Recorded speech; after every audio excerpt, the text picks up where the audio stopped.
Амрын гэрээ үзэгчтэй батлан хамгаалах бодлого зориулт зэвсэг түвшний үйл ажиллагааг сурталчлан таниулах зорилготой эх орны төлөө нэвтрүүлэг эхэлж байна.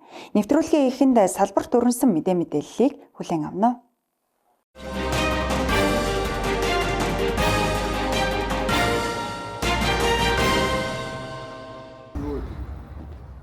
Батлан хамгаалах зэвсэг түвшний удирдах бүрэлдэхүүний 2024 оны стратегийн цугларалт энэ сарын 16-наас 17-ны өдрүүдэд Монгол улсын оршин тогтнохын аюулгүй байдалд тулгамдж буй эрсдэл, сорилт ба удирдагчийн сэтгэлгээний өөрчлөлтийн зарим асуудал сэдвийн хүрээнд зохион байгуулагдлаа. Монгол улсын ерөнхийлөгч зэвсэг түвшний ерөнхий командлагч Ухнагийн хөрөлсөх цугларалтад оролцсон удирдах бүрэлдэхүүнд үүрэг чиглэл өгсөн юм а. Тэрээр болзошгүй аюул занал хийлэл, гамшигаас урьдчилсан сэргийлэх, түүнийг хохирол багтаа даван туулж төр нийгмийн үйл ажиллагааг сэргээн босгох чадвах, бэлэн байдлыг хангах зорилгоор үндэсний сүрэн тэсвэрлэх стратегийг хамгаалах болон гамшигтай тэмцэх тогтолцоонд тулгуурлан боловсруулж хэрэгжүүлэх цаг болсныг хэлж байлаа. Мөн анги нэгж томилгоот бүлгүүдийн бэлэн байдал, хамтарсан сургалт бэлтгэлийг нэмэгдүүлж, зэвсэглэл, техник, удирдлага, харилцан ажиллагааг нэгдмэл бодлого нэгдсэн стандартаар зохицуулж ажиллахыг үүрэг болголоо. Батлан хамгаалах зэвсэг түвшний удирдах бүрэлдэхүүний 2024 оны стратегийн цугларалтад засгийн газрын гишүүн Батлан хамгаалахын сайд Сайханбаяр нийт бие бүрэлдэхүүнд хандан үүрэг чиглэл өгсөн юм а. Тэрээр энэ удаагийн цугларалд удирдагчийн сэтгэлгээний өөрчлөлтийн талаарх системчилсэн мэдээллийг өгөхийг зорьснороо онцлог байсныг дурдаад удирдах албан тушаалтнууд алба хаагчдаа сэтгэлгээний хурдаар удирдан манлайлж байгууллагынхаа хөгжлийг тодорхойлогч луужин байх шаардлагатай гэсэн юм.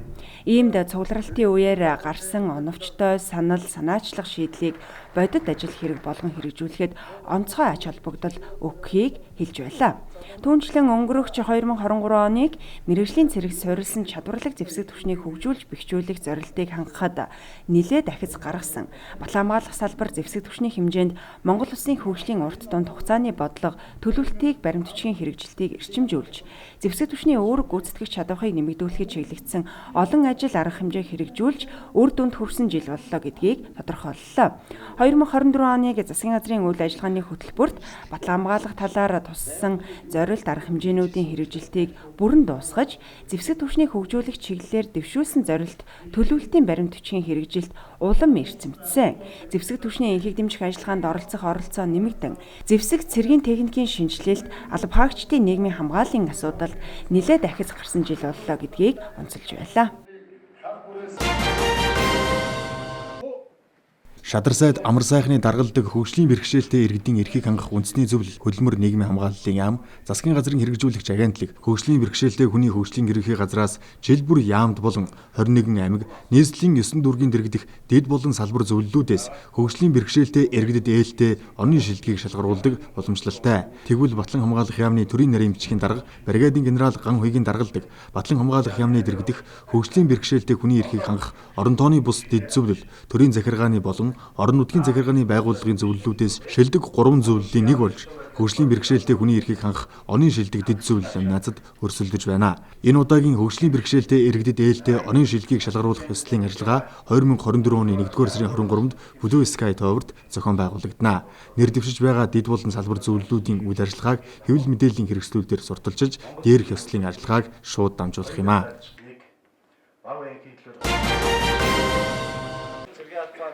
Орон зай цаг хугацааны хил хязгааргүй кибер халдлага цахим гэмт хэрэг өдрөөс өдөрт нэмэгдсээр байна. Дэлхийд секундэд 253,679, минутад 15.2 сая удаагийн халдлага үйлдэгдэж, дэлхийн эдийн засагт 2022 онд 8 их найт долларын хохирол учирсан дүн мэдээ бий. Монгол Улсын их хурлаар 2021 онд кибер аюулгүй байдлын тухай хууль батлагдаж, 2022 оны 5 дугаар сараас тус хууль хэрэгжиж эхэлсэн юм а. Хуулийн хүрээнд кибер аюулгүй байдлын зөвлөлийн ажлын алба байгуулагдаж, үйл ажиллагаагаа явуулж байна. Кибер аюулгүй байдлын зөвлөлийн ажлын алба зэвсэг түвшний жанжин штаб хамтран тактик кибер халдлага зөрчилд хариу үзүүлэх сэдэвт стратегийн команд штабын хамтарсан сургуулийг анх удаа зохион байгууллаа. Зэвсэг түвшний сургалтын нэгдсэн төвийг түвшиглэн зохион байгуулагдсан уг сургуульд кибер аюулгүй байдлын зөвлөлийн ажлын алба, цахим хөгжил харилцаа холбооны яам, зэвсэг түвшний жанжин штаб, тагнуулын ерөнхий газар, цагдаагийн ерөнхий газар, үндэсний батлан хамгаалахын их сургуулийн кибер аюулгүй байдлын мэргэжилтнүүд хамрагдсан юм а. За энэ тэмцээнийг зохион байгуулж байгаа гол давуу тал нь юу вэ гэхээр өнөөдөр Монгол улсад 7 хоногт бол 90 гаруй мянган гэмт халдвар зөрчлийн тохиолдлууд бол илэрж байгаа.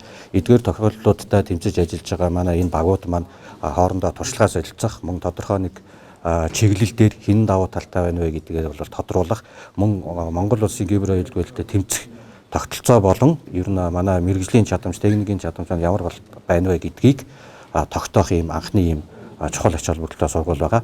Энэ сургуулийн үр дүнгээр бол бид хоорондоо маргааш бүх багууд хоорондоо туршлага солилцох ярилцлагуудыг хийн. Мөн энд удирдлагын төвшний шийдвэр гаргалтын төлөөллүүд дарга нар бас оролцож байгаа. Мөн энэ дарга нар маань бас одоо энэ нөхцөл байдалтайгаа, бодит байдалтайгаа танилцсны үр дүнд цаашдаа гибер аюулгүй байдалтай тэмцэх бодлогын чиглэлд юун дээр анхаарах вэ гэдэг дээр бол нэлээд чухал ач холбогдол үр дүн өгнө гэж бодож байгаа энэ сургалт байгаамаа. Ерөнхийдөө төр засгаас гарсан тогтоол шийдвэрүүд байгаа. Түүний дагуу бид нар энэ төрийн байгууллагууд болон Монгол улсын хэмжээнд дагаж мөрдөх гибер аюулгүй байдлын нийтлэг дүрмүүдийг дүрмийг үндэслээд өөрийн байгууллагынхаа хэмжээнд, зэвсэгчний хэмжээнд дагаж мөрдөх журмаа гаргаад ажиллаж байна. Энэхүү журмыг амжилттай хэрэгжүүлэхийн тулд зэвсэгч иргэний байгууллагаас суралцах юм шаардлага байна. Тэр үүднээс өнөөдөр гибер аюулгүй байдлын зөвлөлийн ажлын албаны хамтран зохион байгуулж байгаа энэ команд штабын сургуульд үндэсний батлан хамгаалах их сургууль болоод зэвсэгчний гибер халдлага зөрчилтэй тэмцэх төвийнхаа бүрэлдэхүүнийг оролцуулаад харилцан туршлага солилцох байдлаар өнөөдөр хамтран ажиллаж байна. Энэ сургуулиас бид юуг хүлээж байна гэхээр цаашдаа зэвсэгчний хэмжээнд бүх цэргийн албаагчдаа энэхүү гибер аюулгүй байдлаас хамгаалах тэр дадал зуршил мөн түүнчлэн соён гээгэрүүлэх ажлыг зохион байгуулахад зэвсэгчний хувьд юу дутагдaltaй байна, юу хийх шаардлагатай байна гэдгийг олж харахаар энэхүү сургуулийг хамтран зохион байгуулж байна. Тэгээ сургуулийн үр дүнгээс бид нэлээдгүй бас өндөр үр дүн хүлээж байгаа. Ягаад тэгэхээр зэвсэгчин бол иргэний байгууллагаасаа суралцсан, харилцан туршлага солилцсноо гэсэн энэ их өндөр ач холбогдлыг харж бид нэр хамтран зохион байгуулж байгаа болно. Мэдээллийн систем эмзэг байдлыг ашиглан үйлдсэн 9 төрлийн кибер халдлагад Монгол улс өдөрт 40-оос 50 мянган удаа өртөж байгаа нь Зүүн Өмнөд Азийн бүс нутгийн дунджаас 5 дахин их байна. Олон улсын цахилгаан холбооны байгууллагын дэлхийн кибер аюулгүй байдлын индексээр Монгол улсад 194 орноос 120, Аз номхон далайн бүсэд 37-оос 22-т, Эстонийн цахим засаглалын академийн үндэсний кибер аюулгүй байдлын индексээр 160 орноос 123 дугаарт ирмэлэгдэж байна. Кибер аюулгүй байдлын тухай хуулийг боловсруулахад бол бид нар маш олон чиглэлээр ажилласан. За өмнө нь бол манай тагнуулын ерөнхий газрын мэдээллийн аюулгүй байдлын газар мөн жанжин штабаас бүтэц байсан. Манай хувийн хвшлийн бол онц чухал дэд үсттэй салбарууд болох өөрийн телефоны операторууд, банк санхүүгийн байгууллагууд бол өөрсдөө системийнхаа аюулгүй байдлыг хангах чиглэлээр бол тодорхой төвшөнд өрсөн туршлагатай ажиллаж ирсэн. За өмнөх түүхийг ярих юм бол MNCERT гэдэг төрийн бас байгууллага байгаа. За энэ MNCERT төрийн бас байгууллагын болвол манай мэдээллийн технологи аюулгүй байдлын чиглэлээр ажилладаг мэргэжилтнүүдийн өөрсдийн санаачлалаар зохион байгуулсан 10 жилийн өмнө зохион байгуулсан ийм төрийн бас байгууллага. Энийхээ хүрээнд бол олон улсын байгууллагууд мөн CERT гэж ярьж байгаа олон улсын халдлага зөрчилтэй тэмцэх үйл ажиллагаанд эрхэлдэг байгууллагуудын хоорондын мэдээлэл солилцохын тулд сүлжээ байгаа. Энэ сүлжээнд хэлсээд хоорондоо мэдээлэл солилцоод энэ мэдээлэл солилцооныхаа хүрээнд бол 7 хоногт 90 гаруй мянган халдлага илэрж байна гэдэг тоогоо бол гаргаж авч байгаа юм. За бусад улсууд бол мөн яг энэ зарчмаар ажиллаж байгаа. Бид бол яг олон улсын жишгээр явж байгаа. Нэг чиглэлийг хэлэхэд бол манай кибер аюулгүй байдлын тогтолцоо бол тухайн улсын засаглалын бүтцээсээ хамаараад жоохон ялгаатай байгаа болохоос нийтлэг загвар нь бол бид яг олон улсын жишгээр энэ тогтолцоо бүрдээд ажиллаад эхэлсэн явж байгаа. Кибер аюулгүй байдлын зөвлөлийн ажлын алба зэвсэг түвшний жанжин штаб хамтран зохион байгуулсан команд штабын сургууль нь цаашдаа улирал тутамд зохион байгуулагдаж, кибер аюулгүй байдлыг хангах хамтын ажиллагааг үргэлжлүүлэх, хүний нөөцийн ур чадварыг хөгжүүлэх, кибер аюулгүй байдлын уян хатан байдал, халдлагад хариу үзүүлэх чадамжийг бүрдүүлсэн үйл ажиллагаа гэдгийг албаныхан онцолж байсан юм а.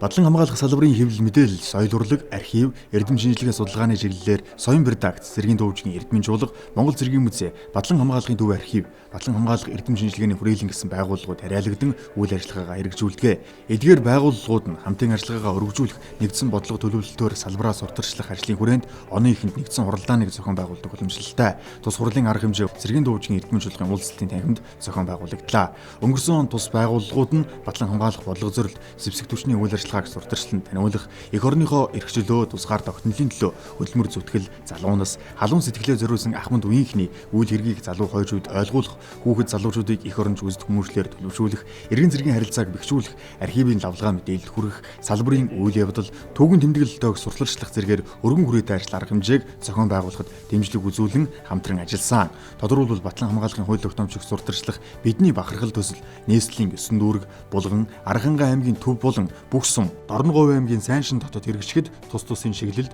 дэмжлэг үзүүлэн ажилласан. Мөн Хинтээ аймгийн Хар зүрхний Хөкнүүрт зохион байгуулагдсан төрийн зэргийн болон хууль сахиулах байгууллагуудын залуу офицеруудын шуулган дөөл 2023 зэрэг спортын зохицлбор тэмцээн монголчууд тусгаар тогтнолынхаа төлөө 1913-аас 1915 он эрдэм шинжилгээний хурал үзэсгэлэн зэрэгт музейн үзмэр дэлгэгдэж урлагийн тоглолт толилуулан архивын лавлгаа өөрчлөхийг үзүүлэх, иргэд олон нийтэд тухайн цаг үеийн үйл явдлын мэдээллийг түргэн шуурга хүргэх ажлуудыг хамтран зохион байгуулсан юм а. Мөн цэргийн дуучин эрдмийн чуулгын хамт олон 2023 онд 287 удаагийн тоглолт зохион байгуулж 350 мянган гаруй үзэгчдэд хүрч үйлчилж 5 аймаг 50 гаруй сумдад нэгдсэн болон хэсэгчилсэн тоглолт үдшийн зэнгүүнийг зохион байгуулжээ. Түүнчлэн Оросын холбооны улсын Бүрээд улсын 100 жилийн он хүрээнд зохион байгуулсан 12 удаагийн тоглолт бүгд найрамд Хятад улсын Өвөр Монголын өөртөө засах орны Хөх хотод зохион байгуулагдсан 3 улсын хамтарсан экспо үзэсгэлэнд зориулсан тоглолт, холбооны бүгд найрамдах Герман улсад зохион байгуулагдсан олон улсын жаз хөгжмийн фестивалд оролцсон байна.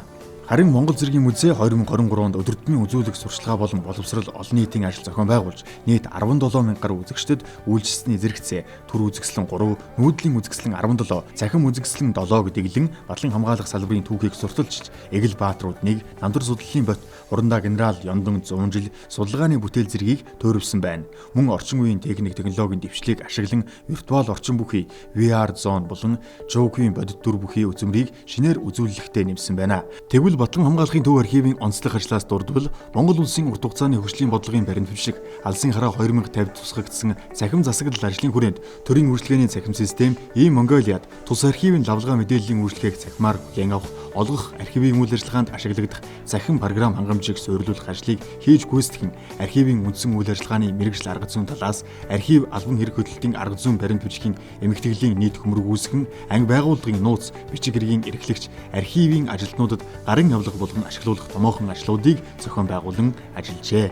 Тус байгууллагууд нь энэ жилийн тухайд дээрх чиглэлүүдээр болон халахын голны байлдааны түүхт 85 жилийн ой, цэргийн төв хөвлийн 100 жилийн ой, Монгол улсад цэргийн дээд генерал зол олгож эхэлсний 80 жилийн ой тэмдэглэн өнгөрүүлэх арга хэмжээ, зэвсэг түвшин 2024 оныг ахлагчийн албыг хөгжүүлэх жил болгон зарлалтантай холбогдуулан зохион байгуулагдах үйл ажиллагаа зэрэгт хамтран ажиллахаар төлөвлөд байна. Батлан хамгаалах эрдэм шинжилгээний хүрээлэнгийн технологи дамжуулалт, инженерийн төвийн гэрээт судлаач, эрдэм шинжилгээний ажилтан, цэргийн шинжилгээ ухааны доктор, чөлөөнд байгаа Хурандаа Аюуш хүүгийн хүү ухнаагийн хөдөлмөр бүтээлийг алдаршуулах өдрөлөг цэргийн шинжилгээ ухаанд оруулсан хувь нэмэр сэдвийн дор зохион байгуулагдлаа. Тэрээр Батлан хамгаалах салбар зэвсэг түвшинд ажиллах хугацаанд зарим буудлагын зэвсэг, түүний сум, мөн төрөл бүрийн дарь, тесрэх бодис үйлдвэрлэх аргачлал, технологиг боловсруулж амжилттай туршжээ. Би одоо бүх нас амьдралаа зэвсэг түвшинээ зориулж яваа. Өшөө цайчиж чадвал ингээд зориулах бодолтой тийм хүн. Би цэргийнхнийхэн дунд энэ цэргийнхээ хамт олонны дунд өдөө чиний ийм том амжилтанд хүрсэндээ баяртай байна. Цэргийн шинжилгээ ухааныг цаашид хөгжүүлэх, Монгол орондоо цэргийн зэвсэг галт хэвлэлийг үйлдвэрлэх, Монголынхаа түүхийн эдийг одоо дарь тесрэг бодис болох тийм зорилготой тийм хүн. Сум галт хэвлэл үйлдвэрлэхэд нэг тэргүүн түүхэд нь чухал. Биднээс гаднаас импортоор юм аваад байвал манай үйлдвэр цаашд явахгүй. Одоо энэ манай Батлан хамгаалах яамны удирдлага, үеийн удирдлага, шинжтэй удирдлага, сайн арга хэмжээ авч одоо Монгол их орны анх удаа сум үйлдвэрлэх одоо ашигланд өгөх гэж байна. Би асар их баяртай байна. За энэ үйлдвэрлэх арга технологиг бол би нэлээд боловсруулсан. Залуучуудын юмнууд миний хийсэн юмнуудыг цааш өргөжлүүлээд хийгээд яваарай гэж хүсэж байна. Монгол орн нь одоо цэргийн хөгжлөөр дэлхийд тэргүүлж байсан үе энийг биднээс хөгжүүлэх үүрэгтэй дараачийн үе. За багш маань зөвхөн Монгол улсын батлан хамгаалах салбар зөвтгчүүдээг энэ Монгол оронд дайр тесрэх бүтцийг ашиглаж болох болцоог олон удаа нотолсон үгээрээс хийж гаргасан бүтээлүүд нь байгаа. Хамгийн анхны одоо Монгол цэргийн хар дайр гэдэг бүтээлийг гаргаж ирсэн. За мөн адилхан одоо энэ дарин бүтээгдэхүүнээс гадна инновацийн бүтээлүүдийг маш олноор гаргаж ирсэн. За багштайгаа хамтраад Монгол буужингийн хөдөлгүүр сэдвт бүтээл төөрвад үүн дээр ашигтай загварын патент авч зохиогчийн эрхээ баталгаажуулсан явдал нь бол онцлог асуудал болж байгаа. Цэргийн шинжилгээ ухааны доктор Хурандаа хүү ухнаа нь их бууны сумны хошуу, мин хөөргөх, байнд хүргэх, пуучин харвах, ёслын бодлого хийх, сургуулийн гар гарнат болон дуурайлан үзүүлэх хэрэгслийг цэнэглэх, тодорхой зайд буудлага үйлдэх, сум гарнатыг дэлбэлэх үүрэгтэй дайр сургалтын хэрэгсэл, лабораторийн тоног төхөөрөмжийг эх орондоо нутагшуулах технологи бүтээсэн юм. Мөн 18 мм-ийн гар буу түүний сумыг Монгол оронд үйлдвэрлэх бүрэн боломжтойг нотолсон бүтээл төрөвжээ. Үндэ эх орноос илүү үнцэнтэй юм гэж юу байх вүлээ? Хайраг чулуунд хүртэл торгон элс шиг санагддаг эх орн минь та. Энхчингийн наран дор өнхчин мандах болтугай. Халуу жанжин жамингийн лав сүрэн.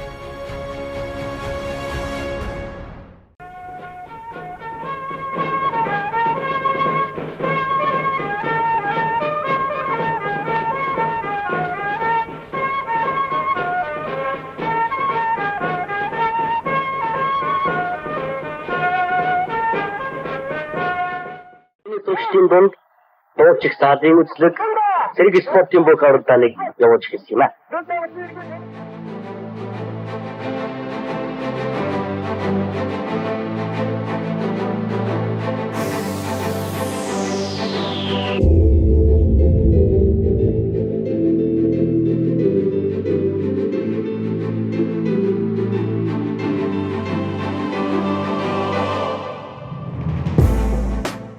Зэв цэрэг эх орон жүжиглийг төлөвшүүлэх сургалт 2023.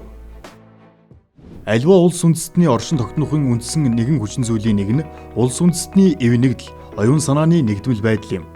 Оюун санааны нэгдмэл байдал нь хэл соёл, түүх, уламжлал, ёс заншил, үнд зүйлсээр хэлбэршиж үндэсний ухамсар хийгээд эх орноо хайрлан хамгаалах, эх орноороо бахархах үзэлд зангидагддаг. Тийм ч учраас төр улсын баялаг түүхэн улбаатай монголчууд эрдэнэс нааш үр хүүхдүүдэд бага учраас нь эх орноо хайрлан хамгаалах үзэл хүмүүжлэр сурган хүмүүжүүлж ирсэн билээ. Өнөөгийн Монгол улсын эрхчлөө тусгаар тогтнолын үндэс суурийг баттай тавьсан 20 дугаар зуунд ч эх орныхоо өмнө хизээд бэлхэн урайтайгаар пионер сурагчид баатарчуудын зохион байгуулалттай байгууллага идэвхтэй үйл ажиллагаа явуулж эх орноо хайрлан хамгаалах үзэл хүмүүжил төдийгүй энэхүү ариун үйл хэргийг хэрэгжүүлэхэд шаардлагатай мэдлэг дадлаг чадварыг эзэмшүүлэх үйл ажиллагааг идэвхтэй зохион байгуулалттай өргөн хүрээтэй улс орон даяар явуулдаг байсан өнгөрсөн нийгэмд хэрэгжиж байсан ололттой цогц систем байсан юм. Энэхүү зөв сургалт нь дээр хууль хэргийн залгамж халаа болон өнөө цагт шинэ утга агуулгаар баяжин хэрэгжиж байгаагаараа онцлог юм.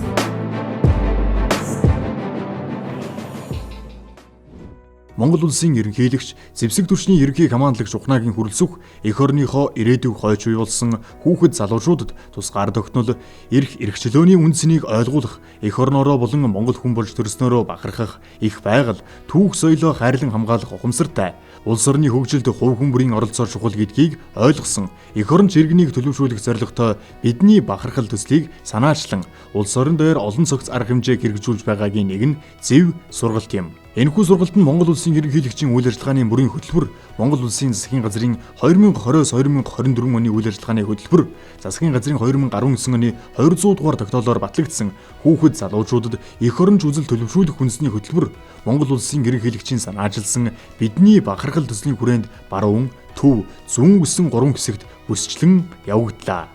Сургалтын үндсэн зорилго: ерөнхий боловсролын сургуулийн агтхангийн сурагчдад цэрэг эх оронч үзэл, цэргийн хэргийн анхан шатны мэдлэг, дадлага, ойлголт, хандлагыг төлөвшүүлж, тэдэнд бие бэлдар, сэтгэл зүйн зөв хүмүүжил олгох ажлын чанар, үр нөлөөг нэмэгдүүлж, хүүхэд залуучуудад эх оронч үзэл төлөвшүүлэх үндэсний хөтөлбөрийн хэрэгжилтийг эрчимжүүлэх. Сургалтын онцлог: засгийн газрын 2019 оны 200 дугаар тогтоолоор батлагдсан хүүхэд залуучуудад эх оронч үзэл төлөвшүүлэх үндэсний хөтөлбөр болон Монгол Улсын ерөнхийлөгчийн санаачилсан бидний бахархал төсөлтөд нягт уялдаж анхудаа бүсчлэн зохион байгуулагдсан. Сургалтад таквондогийн спортоор сонирхон хичээллэж буй нийслэл аймаг орон нутгийн өсвөрийн тамирчдыг сонгон оролцуулсан нь өсвөр үеийнхний чөлөөт цаг, сонирхол, хүмүүжил төлөвчлийг хөгжүүлэхэд тулааны спортыг гүйцэтгэх үүрэг, эерэг нөлөөллийг судалж, спортод суурилсан хүүхдийн хүмүүжил төлөвчлийн үйл ажиллагаа нь орчин үед нэн чухал болохыг батлан харуулсан. Төрийн зарим жиг үүргийг эргэн зэргийн харилцаа, төрийн байгууллага, иргэний нийгмийн түншлэл тулгуурлан хэрэгжүүлсэн. Хэлийн цэргийн анги салбаруудыг төшөглөн зохион байгуулж, улсын хэл хамгаалах албаны онцлог, хэлчдийн түүх, бахархал, мэрэгжлийн давуу талыг сурталчлан таниулсан. Энэхүү сургалтын үндсэн агуулга нь доорх үндсэн сэдвийн хүрээнд явагдаж нийт төлөвлөгдсөн цагийн тодорхой хувийг эзлэн зохион байгуулагдсан.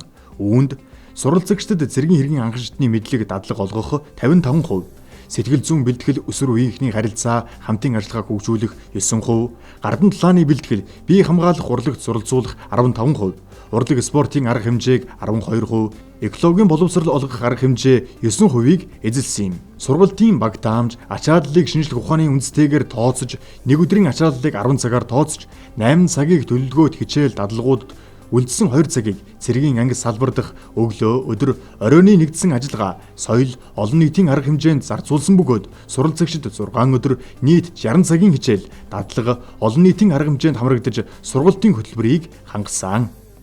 Бүсчилсэн сургалтыг баруун бүсэд Увс аймаг дахь Хэлийн цэргийн тэг 245 дугаар ангийн материаллык баазыг түшиглэн Улаанбаатар, Увс, Ховд, Завхан, Дархан уул аймгийн нийт 86 хүүхдийг хамруулан 2023 оны 6 дугаар сарын 25-наас 7 дугаар сарын 1-ний өдрүүдэд зохион байгуулан явуулсан. Зүүн бүсийн сургалтыг Дорнод аймгийн Чой болсон сум дахь Хэлийн цэргийн тэг 132 дугаар ангийн материаллык баазыг түшиглэн Улаанбаатар, Дорнод, Сүхбаатар, Хинти аймгийн нийт 89 хүүхдийг хамруулан 2023 оны 7 дугаар сарын 27-оос 8 дугаар сарын 2-ны өдрүүдэд зохион байгуулсан. Харин Төвийн бүсийн сургалтыг Сэлэнг аймгийн Сүхбаатар сум дахь Хэлийн цэргийн тэг 243 дугаар ангийн материаллык баазыг түшиглэн Улаанбаатар хот болон Дархан уул аймгийн нийт 88 хүүхдийг хамруулан 2023 оны 8 дугаар сарын 15-наас 8 дугаар сарын 21-ний өдрүүдэд тус амжилттай зохион байгуулан нийслэлээс гадна нийт 7 аймгийн 263 хүүхэд хамрагдан оролцсны 30%-ийг эмэгтэй хүүхдүүд эзэлсэн юм. Зэв бүсчилсэн сургалтын үр дүн.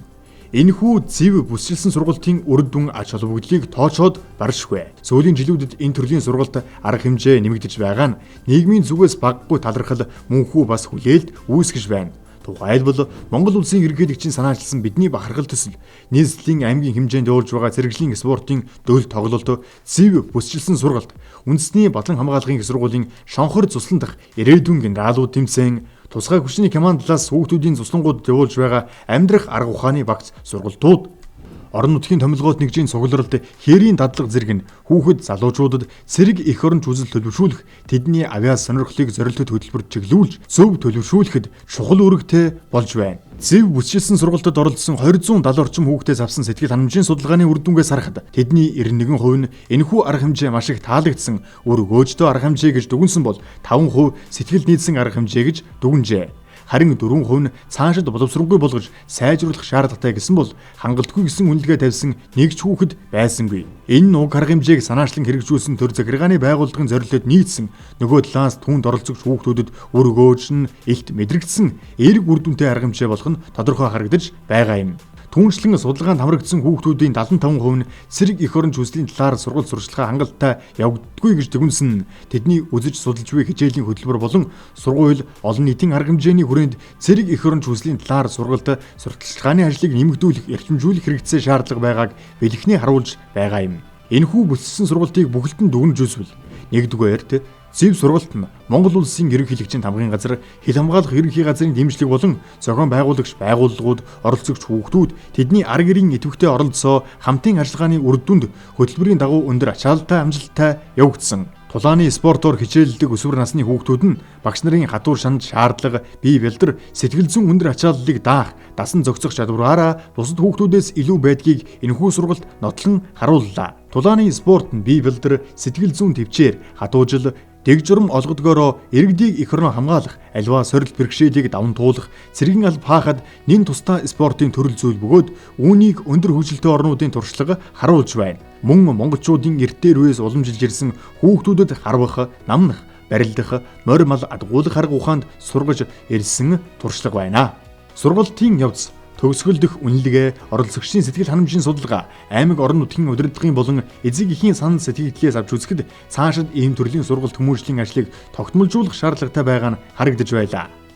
20 дугаарт Монгол улсын ерөнхийлөгчийн бодлого үйл ажиллагааны хөтөлбөр тусгагдсан хөдөлмөр батлан хамгаалахад бэлэн эрүүл чирэг Монгол хүн хөдөлгөөнүүдийн чанар, хамрах хүрээг нэмэгдүүлж, нийгэм дэх эрүүл мэндийн буруу дадал зуршил, гадна дотны соёлын сөрөг нөлөөлөл, цахим орчны зохисгүй хэрэглээнээс хүүхэд залуучуудыг хамгаалах, тэдний сэтгэл зүй, бие бэлдрийг эх орноо хамгаалах, хөдөлмөр эрхлэх, цэргийн алба хаах шаардлага, шалгуур үзүүлэлтэд нийцүүлэн хөгжүүлэх шаардлага байгаа юм. Үүнд бүх шатны боловсролын байгууллагын биеийн тамирын сургалтын хөтөлбөрт тулааны спортыг заавал тусгах. Ерөнхий боловсролын сургуулийн тулааны спортын сургалтын орчин болон энэ төрлийн клубүүдийн үйл ажиллагааг бодлогоор дэмжих нь зүйтэй байна.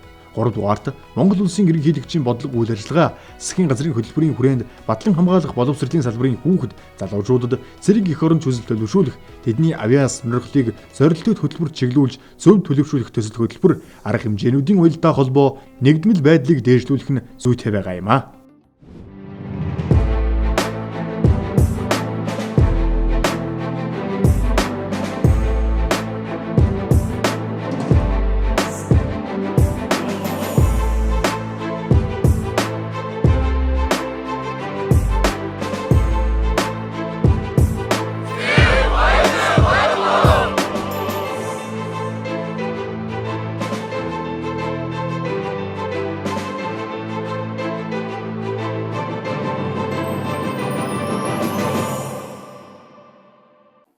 Эх орны төлөө нэвтрүүлэгтээ хамт байсан үзэгч та бүгддээ баярлалаа. Ирэх 7 хоногийн дугаараар эргүү уулзъя. Баяртай үзэгчтэй.